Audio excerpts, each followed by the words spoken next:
if you decide to purchase a key lockable flap cover, you will need to remove your old one.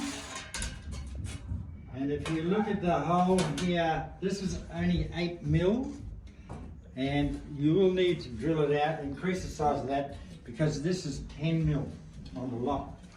So it's very important to get yourself a drill with a 10mm bit, and then you will have to drill this out 20mm,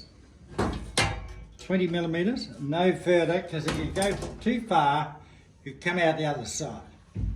So all you do is increase the size of the hole.